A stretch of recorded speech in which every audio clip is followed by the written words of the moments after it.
Good evening, everyone. High school tennis was in full swing today all over the UP. Let's get started on the shores of Little Bay, Denok, as Gladstone hosts Westwood. #1 singles, Gladstone's Gabby Molson in the far court against Westwood's Megan Chapman, who can't handle this return, so it's a point for the Braves. This was a long battle between the two girls lasting over a minute. Molson wins this in 2 sets, 6-2, 6-3.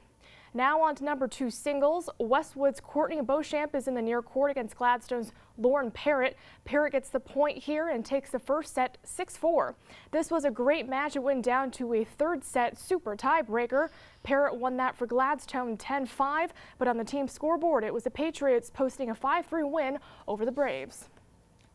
Across the bay in Escanaba, the Eskimos hosted the Gwynn Model Towners. #1 singles, Escanaba's Anna Birch in the far court against Gwynn's Brooke Lokala.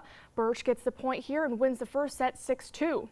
But Lokala will come back to win the second and third sets by 6-1 scores to give the Model Towners a win on the scoreboards. At #2 singles, Escanaba's Kayla Van Portfleet will defeat Gwynn's Maddie Forrester in 3 sets.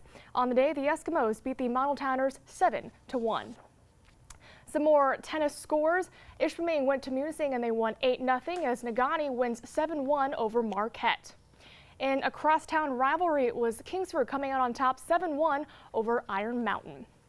NMU opened up its 2013 season on a high note with a 41-31 victory over Findlay this past Saturday. It seems the old saying is true. Defense does win championships, and it was a defense that played a big part of the Wildcats' win. NMU's offense exploded in the first half, going up 3 touchdowns thanks to the help of their defense. Thomas McNamara caused a fumble deep in Oiler territory that led to a Wyatt Jerison score moments later. Brandon Parsons' interception would also lead to another score. On Saturday, the Wildcats forced 4 turnovers that resulted in 21 points. They also had 6 tackles for loss and 3 sacks. But here is the biggest defensive play. Findlay was driving only down 10 points until Levi Perry's interception would seal the win for the Wildcats. Head coach Chris Ostrowski was pleased with his team's efforts. We wanted to play a good football game. We knew we had to win the turnover margin. That was critical for us. They create a ton of turnovers in games, and I believe we won that margin today. We knew we had to run to the football and tackle, and we did that, and then we had to make sure we caught the ball on 3rd downs, and I think those are all the things we hit. We've been scouting them all week on the tight end, rolling out in the flats, and we was just playing, I was playing like a flats defender, and I just seen the ball thrown high, and I felt I can go grab the interception instead of tackling him.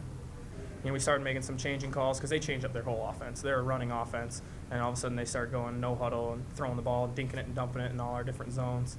So, you know, as soon as we went to like man, we started bringing pressure, the spy technique. Then, you know, then we started seeing, you know, the turnovers at the end of the game. NMU hosts Ohio Dominican next Saturday for their homecoming game at 3 p.m. Well, it's a great game. Should be a great contest between those two teams. Hopefully Reggie Bush is healthy. I mean, that's a bad place to get injured. Yeah, it's a bummer. Eddie Lacy's also out with a concussion, but we'll see how that goes. I want a ticket. Yeah.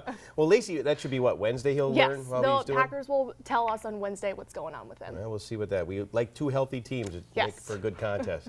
All right, thanks a lot, Lily. Coming up, if you've ever been in downtown Marquette and you've seen Phil out cleaning windows, we'll tell you all about his story coming up next. But first, here's Jay Leno.